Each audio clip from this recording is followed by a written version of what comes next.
Alhamdulillahi Rabbil Alamin. Wabihi nasta'inu ala umuri dunya wad din. Wassalatu wassalamu ala ashrafil anbiya'i wal mursalin. Sayyidina wa habibina wa syafi'ina wa maulana Muhammad. Wa ala alihi wa sahbihi ajma'in. Amma ba'du. Yang mulia para alim, para ulama, para asatidah, bil khusus Al-Mukarram Profesor Dr. Tuan Guru Haji Subki MPD, yang kami hormati segenap pengurus masjid, mami-mami, bapak-bapak, ibu-ibu, segenap hadirin hadirat yang dimuliakan Allah Subhanahu wa Ta'ala. Mengawali kajian kita pada malam hari yang penuh berkah ini, izinkan Tiang mengajak kita semua untuk senantiasa bersyukur kehadirat Allah Subhanahu wa Ta'ala. Karena dipastikan semua yang hadir di majlis yang mulia ini mendapatkan nikmat yang berlimpah dari Allah Subhanahu wa Ta'ala. Nikmat yang sangat banyak, sampai kita tidak mampu menghitung berapa banyaknya nikmat yang sudah kita terima dari Allah Subhanahu wa Ta'ala. Yang pasti Bapak Ibu, malam hari ini kita sudah berada di bulan Muharram 1448 Hijriyah. Ini menunjukkan bahwasanya Allah Subhanahu wa Ta'ala begitu sayang dengan kita. Allah begitu cinta dengan hambanya, sehingga diberikan kesempatan, diberikan waktu, diberikan nikmat untuk bisa berjumpa, untuk bisa melakukan kebaikan-kebaikan, untuk bisa hadir di majlis ilmu yang kita cintai ini. Semua itu karena nikmat dan karunia Allah Subhanahu wa Ta'ala. Mudah-mudahan kita semua yang hadir di majlis yang mulia ini tergolong sebagai abdan syakura, hamba Allah yang senantiasa bersyukur, hamba Allah yang pandai mensyukuri segala kenikmatan yang Allah berikan. Maka tanda orang yang bersyukur itu Bapak Ibu, sebagaimana yang diungkapkan oleh para ulama, asyukru ay al-qiyam bima huwa matlubun minal mun'im. Orang yang bersyukur itu adalah mereka yang selalu menghadirkan apa yang diinginkan oleh sang pemberi nikmat. Yang memberikan nikmat kepada kita adalah Allah Subhanahu wa Ta'ala. Maka Allah menginginkan supaya kita beribadah, supaya kita taat, supaya kita benar-benar melaksanakan perintahnya.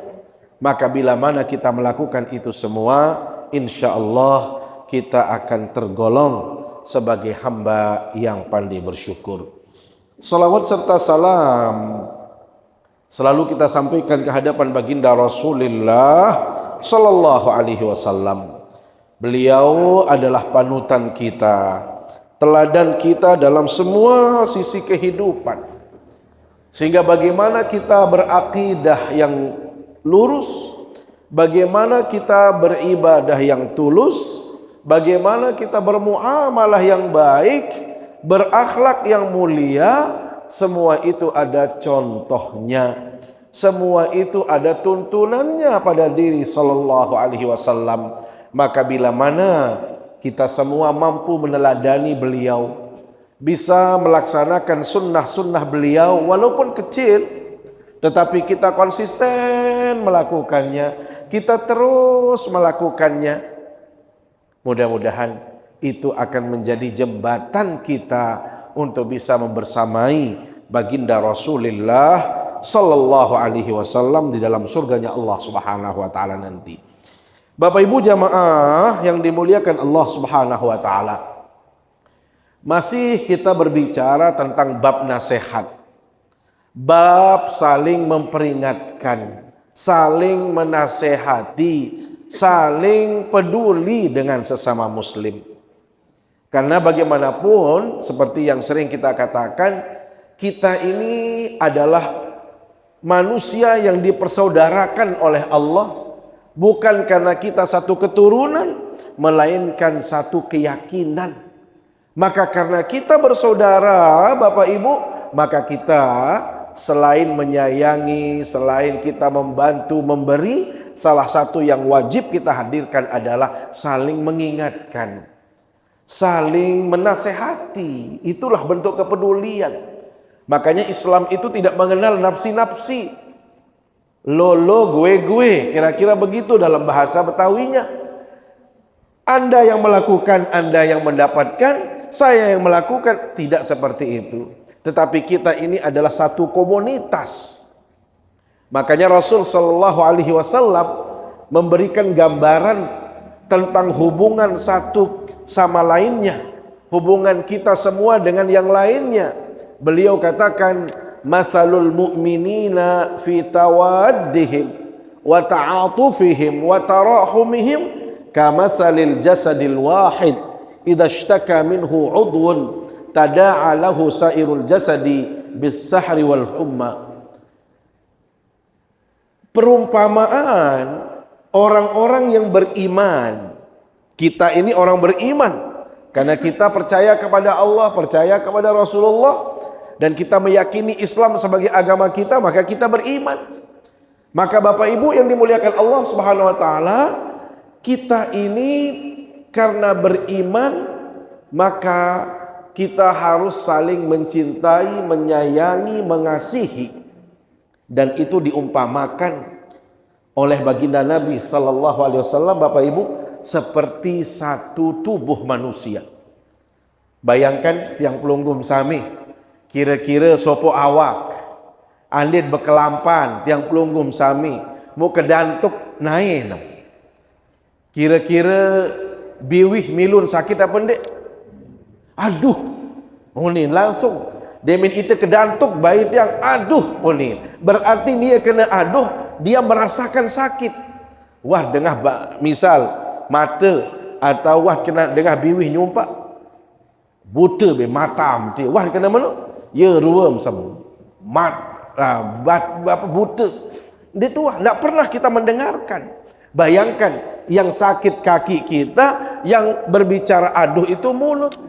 Yang sakit mata, mulut juga ikut sakit, tangan sakit, milu, tiang pelunggum sami, mulut kita sakit. Inilah orang yang beriman. Maka tidak boleh istilah kita itu egois, mau menang sendiri, mau senang bahagia sendiri, tidak boleh. Islam itu menghendaki kebersamaan dalam semua hal. Makanya kenapa kebersamaan itu Bapak Ibu lebih besar nilai pahalanya daripada sendiri-sendiri. Apa contohnya? Sholat berjamaah. Makanya tiang meyakini segala yang dilakukan secara berjamaah, bersama-sama, itu besar nilai pahalanya. Sholat berjamaah, kemudian nanti ada PHBI, kita hadir berjamaah, bahkan zikir secara berjamaah, tasbih berjamaah. Walaupun itu kita lakukan sendiri juga bisa, tetapi ada tambahan nilai saat kita berjamaah. Apa yang menjadikan nilainya? Tambahannya adalah kita bisa berjumpa, bisa berbagi, bisa memberi, bisa saling memperingatkan dan lain sebagainya. Makanya sholat berjamaah, Bapak Ibu, nilainya sangat besar sekali. Kenapa kita dianjurkan berjamaah, Bapak Ibu? Supaya tidak ada dusta di antara kita. Supaya tidak ada istilah saling mencurigai dalam hidup ini. Supaya kita tidak telok hati. Lamun tuah tetep barang-barang meniki hilang prasangka-prasangka. Hilang fitnah-fitnah. Hilang yang namanya kebencian. Tentu apa ndek? Ya gawin mohon maaf. Lamun narak dengan sembahyang berjamaah pacu. Lagu masin simpan kebencian, masih dendam, masih demen fitnah batur, mohon maaf, langsung terkurangi nilai jamaah. Arak sabatur mohon maaf. Misal lelek driki misal nggih. Kebetulan penuh isin masjid niki. Niki engkah ni lawang niki, nggih, lawang sak niki si penuh. Mu kebetulan sab terakhir niki sandin berkedemenan. WhatsApp naik, kari nak tamu lawang masjid. Jadi ketih tahun, muter tu lain. Din bersapaan dengar. Arak dengan barang benuh itu. Arak. Tidak jadi kena tu lain motor. Padahal anjuk masjid. Lagu masin kena jadik. Tidak. Hati-hati Bapak Ibu, lamun arak sabarak menikah, tetun mau sembahyang berjamaah, tetun mau pahala, langsung terkurangi. Napi sin terkurangi, din demen batur. Mun meri batur. Menasa? Nah, ini yang mengurangi pahala-pahala yang pelunggum sami. Makanya Islam itu dibangun atas dasar jamaah. Supaya apa? Tidak ada sekat-sekat yang akan menjadikan tiang pelunggum sami tidak saling tegur sapa, saling mencintai dan lain sebagainya. Jadi tidak ada tembok yang akan menjadi sekat yang pelunggum sami sehingga ada jarak di antara kita semua. Nah, kembali kepada hadis yang akan menjadi kajian kita, Bapak Ibu. Hadis ini diriwayatkan dari Jarir ibn Abdullah radhiyallahu anhu. Qal bay'atu Rasulullah sallallahu alaihi wasallam ala iqamis salah wa ita'iz zakah wan nushi likulli muslimin muttafaqun alaih. Hadis ini diriwayatkan dari sahabat Nabi yang namanya Jarir ibn Abdullah. Beliau berkata, bay'atu. Bay'atu berarti Jarir sendiri sebagai pelakunya, sebagai seorang pribadi yang berbaiat kepada baginda Rasulullah SAW. Jadi bisa saja kita itu berbaiat kepada Rasulullah, atau bisa saja Rasul yang membaiat kita. Bay'ana Rasulullah sallallahu alaihi wasallam. Rasul SAW membaiat kita, atau saya berbaiat kepada Rasulullah SAW. Apa makna baiat, Bapak Ibu? Baiat itu artinya janji setia. Kita berjanji kepada Rasul sallallahu alaihi wasallam. Untuk apa? Untuk melakukan kebaikan-kebaikan. Makanya dikenal dalam kehidupan beragama kita ini dengan berbaiat. Setiap kita harus berbaiat. Kepada siapa kita berbaiat? Satu, tentu kepada Allah dan Rasulnya. Maka bisa kita berbaiat melalui guru. Kenapa? Karena guru itu mendapatkan sanad-sanad ke atas misalnya.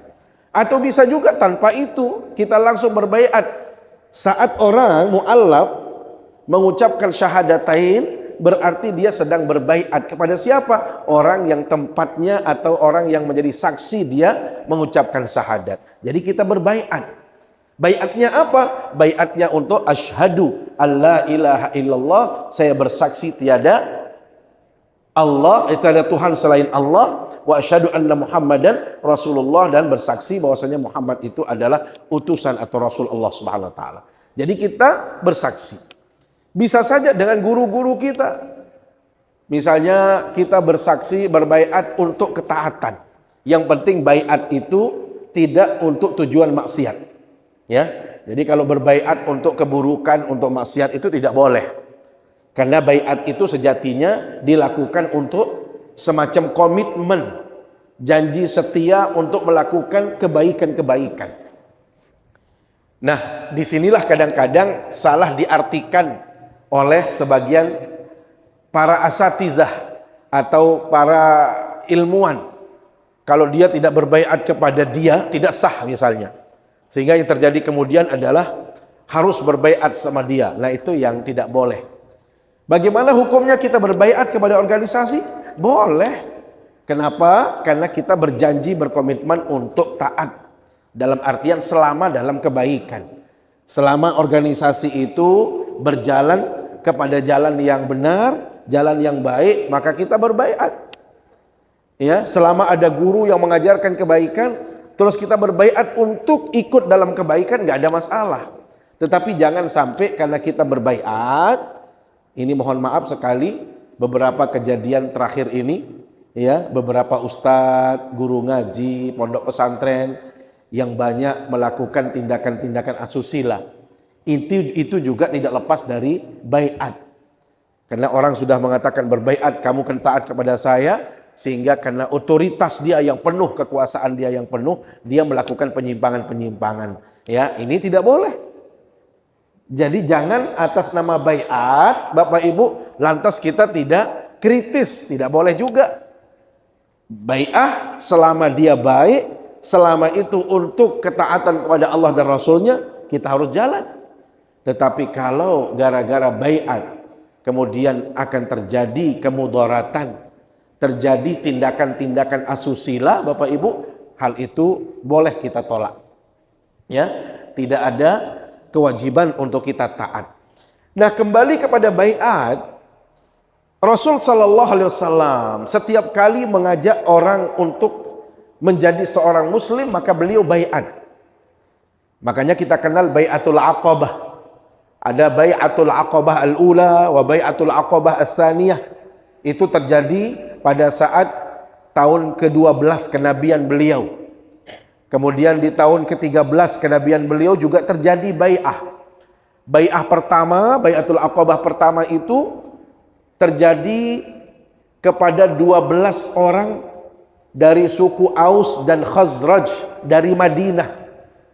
Dia datang ke Mekah, Bapak Ibu. Kemudian di antara kota Mekah dengan Mina itu ada satu tempat yang namanya Aqabah. Maka di Aqabah inilah mereka berbaiat kepada Rasul SAW, berjanji bahwasanya dia beriman kepada Allah dan Rasulnya, dia tidak akan melakukan kesyirikan, dia tidak akan melakukan dosa dan lain sebagainya. Itu adalah komitmen. Makanya dari 12 orang inilah Bapak Ibu, pondasi hijrah itu lahir. Ya, jadi bai'ah Aqabah pertama itu 12 orang, maka kembalinya mereka ke Madinah ini adalah cikal bakal orang-orang beriman yang akan menerima kehadiran baginda Nabi SAW di kota Madinah. Kemudian terjadi lagi tahun depannya, tahun ke-13 kenabian beliau, berbaiat lagi 72 orang, kalau tidak salah dari kalangan laki-laki, atau 70 laki-laki dan 2 orang perempuan dari kalangan Madinah juga. Ya, maka setelah itu kita kenal hijrahnya baginda Rasulullah Sallallahu Alaihi Wasallam. Kalau semalam Tiang juga hadir di kantor wali kota untuk menyampaikan tausiah tentang 1 Muharram. Kebetulan temanya itu adalah tentang hijrahkan hati, perkuat iman. Maka Tiang singkat dia menjadi HP. Pak Wali, saya bilang ini temanya tentang HP, tetapi supaya lengkap saya tambah dengan SMS supaya sempurna. Apa SMS? Di momen ini kita harus S, syukur. Kemudian M, muhasabah. S, semangat melakukan kebaikan. Jadi lengkaplah HP, SMS. Ya, ini yang sampaikan semalam. Kenapa? Karena ini adalah momentum hijrah. Maka Bapak Ibu ini muliakan Allah SWT, bai'ah yang dilakukan oleh para sahabat tadi menjadi cikal bakal, pondasi hijrahnya baginda Rasul Sallallahu Alaihi Wasallam. Karena sebelum beliau datang ke Madinah, sudah ada komunitas muslim yang berawal 12 orang itu, ditambah kemudian 70-an orang, itulah yang menerima kehadiran kedatangan baginda Rasul SAW dengan penuh sukacita. Makanya kita mendengar semacam ekspresi kegirangan, rasa suka, senang dengan mereka bernasyid, tala'al badru alaina min thaniyatil wada wajaba syukru alaina مدعا لله داء أيها المبعوث فينا جئت بالأمر المطاع جئت شربت المدينة. Ini adalah nasyid-nasyid semacam ekspresi rasa suka, rasa senang terhadap kehadiran baginda Rasul sallallahu alaihi wasallam. Kita juga mengenal ada namanya Bai'atur Ridwan. Bai'atur Ridwan ini bai'ah yang dilakukan di bawah pohon yang dekat dengan Hudaybiyah. Jadi kalau kita mengkaji bai'ahnya baginda Nabi SAW, itu selalu pesan-pesan yang disampaikan itu bermuatan kebaikan, termasuk bai'atun nisa, bai'ah yang dihadiri oleh komunitas perempuan. Kalau kita membaca surat Al-Mumtahanah ayat 12, Ya ayyuhan nabiyyu idza ja'akal mu'minat, Nabi, bila datang menghadapmu para perempuan-perempuan, yubayi'naka ala alla yusyrikna billahi syai'a wala yasriqna wala yaznina wala yaqtulna auladahunna wala ya'tina bibuhtanin yaftarinahu baina aydihinna wa arjulihin wala ya'sinaka fi ma'ruf fabayi'hunna wastaghfir lahunna Allah. Maka ayat ini menjelaskan, baginda Nabi, bila datang sekelompok perempuan menghadap kepadamu untuk mereka mengucapkan sumpah setia, berjanji di hadapanmu, untuk apa? Satu, alla yusyrikna billah, mereka tidak akan menyekutukan Allah. Wala yasriqna, mereka berjanji untuk tidak melakukan tindakan pencurian. Wala yaznina, mereka juga berkomitmen untuk tidak melakukan tindakan perzinahan. Wala yaqtulna auladahun, mereka juga berkomitmen berjanji untuk tidak membunuh anak-anak mereka. Wala yatina bibuhtanin yaftarinahu baina aidihinna wa arjulihin, dan mereka tidak akan melakukan kedustaan terhadapmu. Fabayi'hunna, maka hendaklah engkau menerima sumpah setia mereka, seraya apa? Wastaghfir lahu. Jadi hendaklah engkau wastaghfir lahunna, ya, fabayi'hunna wastaghfir lahunna. Jadi Anda terima sumpah setia mereka seraya engkau memintakan ampunan kepada Allah terhadap apa-apa yang mereka lakukan. Karena itu Bapak Ibu, kembali kepada apa yang sampaikan, bai'ah itu menjadi sesuatu yang baik sebenarnya untuk menghadirkan komitmen, untuk menghadirkan sumpah setia, supaya kita menjadi orang-orang yang memiliki prinsip, menjadi orang-orang yang setia melakukan kebaikan. Nah, dalam hadis ini Jarir sendiri di hadapan baginda Rasul SAW, bayatu, saya berjanji, berkomitmen di hadapan Rasulullah SAW. Apa komitmennya? Satu, ala iqamis salah. Saya berkomitmen di hadapan Rasulullah, yaitu satu, mendirikan salat. Jadi dia berkomitmen untuk benar-benar melaksanakan salat, mendirikan salat, tidak meninggalkan salat. Kenapa demikian Bapak Ibu? Karena kita tahu salat ini adalah ibadah yang sangat spesial sekali. Ibadah yang sangat utama di dalam kehidupan kita, terutama kita menjadi seorang muslim. Karena satu-satunya ibadah yang tidak ada tawar-menawar itu adalah salat. Ya. Jadi kalau ibadah-ibadah yang lain itu masih ada tawar-menawar. Baun teregak Bapak Ibu. Lamun dek tahu dek gawe, menolah kira-kira. Lagu lamun sembahyang dinara istilah dek tahu. Wajib tahu. Dia tidak akan gugur kewajibannya dengan alasan apapun.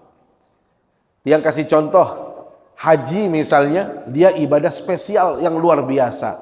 Tetapi haji itu masih ada tawar-menawar. Bagaimana tawar-menawarnya? Kalau Anda mampu, Anda wajib melakukannya. Tetapi kalau tidak mampu, jangan lakukan. Jadi, kalaupun kita tidak melakukannya, tetap sah kita menjadi seorang muslim. Kenapa? Karena ada alasan yang menjadikan kita tidak melakukannya, yaitu adamul istita'ah. Kita tidak memiliki kapasitas, kemampuan untuk melakukan haji tadi. Zakat juga demikian. Zakat ibadah yang mulia. Tetapi kalau kita tidak mampu, kita juga tidak diwajibkan oleh agama kita. Hal yang sama dengan puasa. Puasa juga bisa dinego. Bagi Bapak Ibu yang mohon maaf sudah tua sekali. Sampai-sampai saking tuanya itu tidak ingat apa yang diucapkan. Tidak ingat apa yang dilakukan. Ibarat kata yang pelunggum sami upe. Nah, lamun upe niki Fa'id tidak perlu fafidyatun faman kana minkum maridan aw ala safarin fa'iddatun min ayyamin ukhra wa 'alal ladzina yutiqunahu fidyatun. Jadi kalau kita yang uzur wah ngelemo kraos seperti yang pelunggum sami nggih engkah nengat wan sembahyang wan dek wan serakaat 4 rakaat ulin paran wan balu rakaat macam. Nah niki dia perlu puasa fidyah. Ini artinya apa? Bisa nego yang pelunggum sami. Atau kalau pelunggum sami sakit atau musafir, bisa dicarikan waktu yang lain untuk kita menyempurnakan. Lagu lamun sembahyang Bapak Ibu, dinarak jalan yang pelunggum sami tawar menawar. Tidak ada celah untuk kita meninggalkan sholat. Makanya kenapa sering yang katakan di majelis ini, sholat itu menjadi ibadah yang benar-benar utama dan bisa menyelamatkan seseorang dalam kehidupan dia di akhirat kelak. Jadi dia tidak ada celah untuk kita negosiasi dan bau terregak. Makanya Rasul SAW ya bahasan Bapak Ibu, yang paling utama sholat itu dilakukan dengan cara berdiri. Bila mana kita tidak mampu berdiri, maka sholat itu bisa dilakukan dengan cara duduk. Bila mana kita tidak mampu melaksanakannya dengan cara duduk, Bapak Ibu bisa memilih dengan cara berbaring. Bila mana kita sudah tidak mampu berbaring, kita hanya mampu menggerakkan saja bagian-bagian tertentu dari badan kita, maka sholatlah dengan cara menggerakkan. Apa contohnya? Mata hanya bergerak saja, berkedip-kedip doang. Ima misal kualan bergerak-gerak doang, cukup sudah niki. Nah, bahasa Nabi, lamun muah dia tahu bergerak, dia tahu gerakan mata, ima naim dia tahu bergerak, ya karing tiang pelunggum sami, kah sembahyang. Yang petengkah sembahyang, pira dia tahu bergerak, mata kan tahu bergerak, biwit kan tahu beruni, ima kan tahu kembe-kembe. Apa kena jari ni? Mati. Jari lamun wang tahu bergerak ja engkah sembahyang karing itu sembahyangan jari nulasa.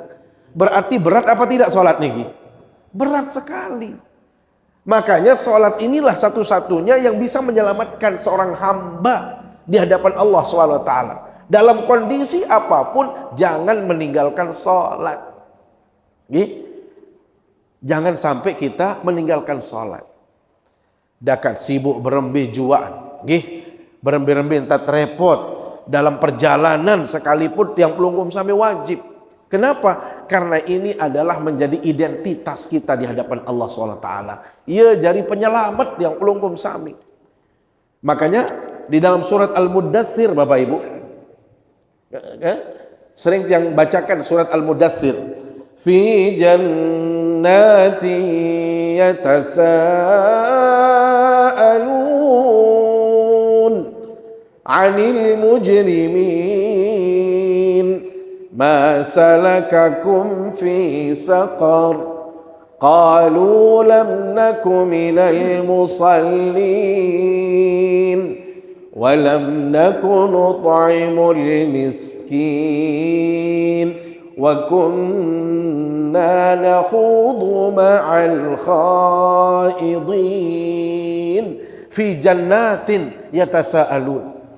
Dalam surga tiang pelunggum sami sajari penghuni surga Bapak Ibu, mudah-mudahan selaput tiang pelunggum sami lemak nggih ada barang di surga nggih. Ternyata di surga niki marak komplek pakaling kiri kanan andangan julumuri andangan sulat sakembe ya sulat saite cemoh-cemoh senang mengelelek macam saran dengan bedait nggih prosesnya sudah lama yang pelunggum sami. Bayangkan di alam barzah berapa ratus tahun, berapa ribu tahun yang pelunggum sami kan berpisah tuh. Imam Syafi'i doang hampir tahun, hampir 1.300 tahun beliau dalam kubur. Nunasa Imam Nawawi hampir 800 tahun, usianya hanya 43 tahun Imam Nawawi. Imam Syafi'i hanya 53 tahun, lebih banyak beliau berada di dalam alam barzah. Kemudian proses kita untuk mencapai hari kiamat, Masya Allah, berapa tahun kita berada di alam barzah. Mau berembiruan proses tiang pelunggum sami di padang mahsyar. Yang searan jelo kiamat niki, sejelo lek jelo kiamat, pada kenan barak siu tahun lek dunia. Berarti kan ngonek. Mau pira tahun jaga lek padang mahsyar niki. Tiang emparan nak sejelo semalam. Tentu nak sejelo semalam lalu 1000 tahun. Kan menikah terhisap sopok-sopok. Sehingga mohon maaf dia bintuah sogol melalui tiang pelunggum sami di padang mahsyar, kemudian melewati sirat. Disitulah kita akan berjumpa. Sudah ditunggu tempat kita, apakah kita akan masuk surga atau neraka, Bapak Ibu. Berembentat yang dek saling tunah, saling kangen, terus berpelukan. Kenapa? Wah ngonet dek bedait. Maka makan bedait, alhamdulillah terpedait elek surga, masya Allah, sabaton bedait aran Malik, sida kancet aran, lagu searan dengan ahli surga, Bapak Ibu. Terus boyak batur sopo-sopo aneh salim betahon di darat rua lu ni. Dia apa sopo geng kita laik. No, sopo kepala lingkungan kita lagu betahon anak buah no bahasa Bakaling. Betahon. Aneh. Muna besen sopo-sopo aneh. Saat ni jangan dinarak, ni edak. Aneh-aneh. Coba ketuanan tu. Allah memberikan kesempatan untuk bisa melihat kondisi ahli neraka. Ternyata kita bisa berinteraksi, bisa berbicara. Semeton, tearan tahu. Kembali tahu. Itu ni tahu senang-senang bahagia le surga. Kembali si dia tahu celaka le neraka. Wam kembali. Sehingga Al-Quran mengatakan, masalakakum fi saqar. Kenapa anda berada di neraka? Maka jawabannya adalah, qalu lam naku minal musallin. Sebab aku elek neraka si kandek dia kuah sembahyang. Dia nuah gawe sembahyang. Sehingga barang terapat-terapat lah yang berugak lagu saya ngebang sida lalu menjok masjid aku je tenduk menolak kira-kira nggih dinuah gawe searan sembahyang. Maka solat ini Bapak Ibu menjadi identitas tiang pelunggum sami dalam kondisi apapun. Makanya kenapa tiang selalu mengatakan lamun boyak dengan sakit elek rumah sakit dendek ketuanan wah menemuan wah terboyak si dokter wah tersuntik dendek ketuan wah sembahyang betul nunin dengar. Nunasang, ia mau ketuan apa dek? Lama lalu ngayu boyak dengan sakit apa mau ketuan? Wah minum wah. Lemak jaruban, wah sembahyang semeton. Ia gawe tunahan. Ia gawe tunahan sampai jamaah hadis sadendek jamaah lepas sembahyang. Dakat-dakat elek rumah sakit. Nggih, apalagi dia tahu ngeraos, tahu dia jok kamar mandi dan lain sebagainya. Ni kadang mohon maaf, walaupun kondisi impus alat-alat kesehatan di tubuhnya diingatkan, semeton waktu sembahyang. Paling tidak itulah yang disebut dengan talqin Bapak Ibu, mengingatkan. Nggih, semeton sembahyang niki. Au, mun kena au. Soal din tahu kembe-kembe kan? Ana syukur kena au bae niki wah cukup niki. Berarti ya ingat. Nggih, lagu dendek lupa ayat ketuanan sembahyang niki. Kenapa? Karena ini tanda kita sayang sama seseorang. Nggih, ya gawen anak jari tiang pelunggum sami biasakan oleh saya lihat sekolah elek main nenek wah mangan wah sembayang julu ketua nggih wah mana sembayang anak ya pun ketuan ya pun wah mangan nenek mangan-mangan doang ketuan nggih sehingga melen mangan doang di no sembayang memiliki dia. Jadi perlu tiang pelunggum sami mengingatkan kenapa ini penting sekali. Jadi satu-satunya ibadah yang bisa menyelamatkan kita di akhirat kelak itu hanya salat. Maka walaupun kita mohon maaf mungkin masih banyak melakukan kesalahan-kesalahan, tetapi sholat ini jangan sampai kita tinggalkan. Karena itu akan menjadi jalan untuk kita menuju keselamatan. Maka Jarir ibn Abdullah mengatakan, saya berbaiat bersumpah di hadapan Rasulullah satu untuk sholat. Yang kedua apa? Wa ita'iz zakah. Yang kedua itu adalah saya berkomitmen, saya berjanji di hadapan Rasulullah untuk mengeluarkan zakat. Tadi sudah kita katakan Bapak Ibu, kalau zakat ini masih ada negosiasi. Artinya kalau kita mampu, maka kalau tiang pelunggum sami merasa mampu, tidak perlu harus banyak pikir-pikir pertimbangan-pertimbangan. katakan kita mampu, maka kita harus keluarkan zakat. Nggih. Kenapa Bapak Ibu? Karena dua ibadah inilah yang paling penting sekali. Salat itu penting dalam konteks membentuk pribadi yang soleh, tetapi kita juga penting dalam konteks membangun masyarakat. Karena salat itu hanya membentuk pribadi, mesat lain. Dinarak kaitannya dengan orang lain. Tetapi kalau zakat ini adalah ibadah sosial Bapak Ibu. Sehingga kita tidak mungkin secara sosial ini akan bagus, masyarakat kita bagus, kalau kesadaran mengeluarkan zakat di antara kita tidak ada. Maka sholat dengan zakat ini selalu beriringan Bapak Ibu. Wa aqimus salata wa atuz zakah. Dirikan sholat dan keluarkan zakat. Ini satu paket Bapak Ibu. Makanya tiang mengusulkan sebenarnya. Tetapi kan memang berat.